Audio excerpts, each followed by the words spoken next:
Do you want to know the easiest way to improve your worship leading?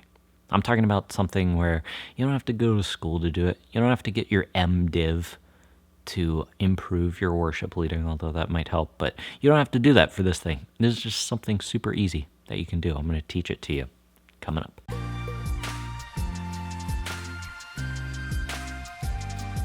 Hey, Spencer here from leadingworshipwell.com. This is the place where we talk about how to lead yourself well, lead your church well, and lead worship well.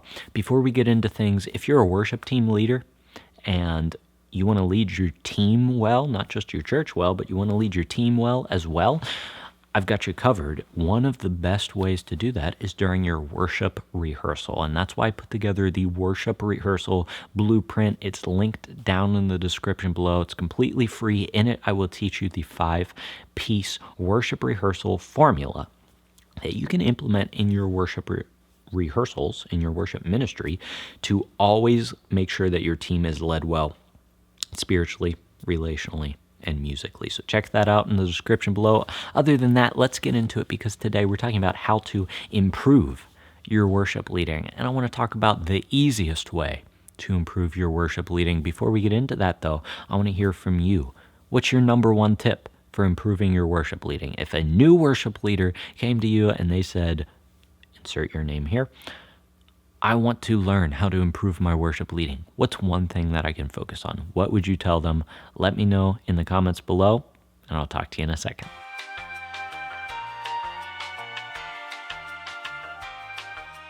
Thanks so much for leaving your answer down below.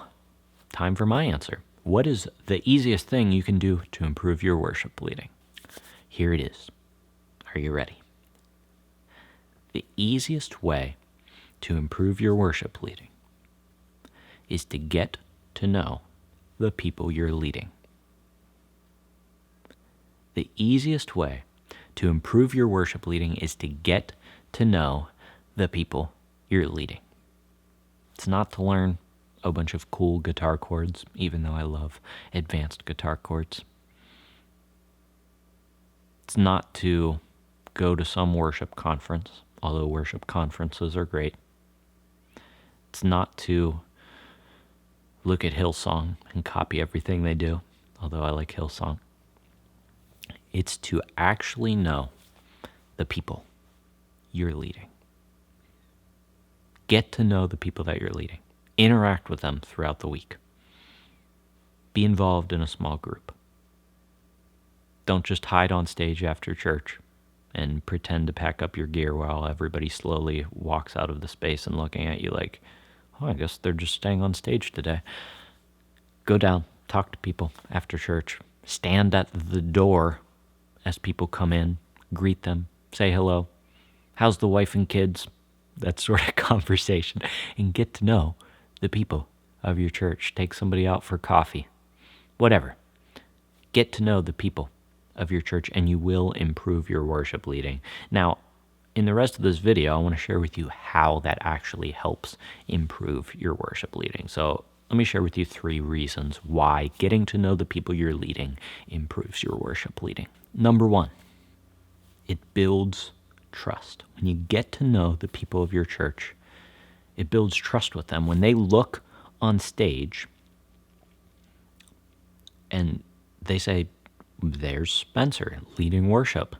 He's not just the worship leader. I know him outside of Sunday morning. That builds trust, and that is why you, as a member of your church, will always have the advantage. Not that worship leading is a competition, but if it were, you would have the advantage in worship leading over any other worship leader, any other popular worship leader, over Chris Tomlin, over Phil Wickham, over Hillsong and their millions of worship leaders, over Bethel and their millions of worship leaders, over Paul Balash, whoever. You have the advantage in worship leading because you've built trust with the people. The people know you. Sure, they might like those other worship leaders, and they might respect them, but they don't know them like they know you because you've lived life with them. So when you get to know the people of your church, they trust you, and that trust impacts our worship leading, because if some random person came into your church and wanted to lead worship in a way that people weren't used to, let's say that people in your church don't typically raise their hands, but you challenge them, but this person, I guess this random person who comes into your church challenges to raise their them to raise their hands in worship, they're going to be like, I don't know you, like, we don't, hey, we don't do that here, right? Or whatever it is. But whenever it's you, and you've been leading worship there for the past 10 years, and they know you, and they trust you, then when you say it, they'll say, we don't usually do that here, but I trust Spencer. I'm going to try this and see how it goes. You see the difference? When people trust you, you have the opportunity to move them in a direction that somebody that they don't trust they wouldn't have that opportunity to move them in that direction. So get to know the people of your church. It will build trust with them. Number 2, getting to know the people of your church improves your worship leading, because as musical worship leaders, one of the things we do is pick songs. And when you know the people of your church, you know what songs they need to sing. Remember, worship isn't just about us. It's about the people of our church responding together. So when you know the specific stories of things that are going on in their lives, it helps you pick songs that allow them to respond to whatever's going on in their lives. Think back to those random worship leaders I talked about before, Chris Tomlin, Paul Balash, Hillsong, Bethel, whatever. They could come into your church and they could lead, I'm sure, an amazing time of worship, and it would be awesome. And they would speak general truths over your church, and your church would be encouraged by it, and it'd be amazing.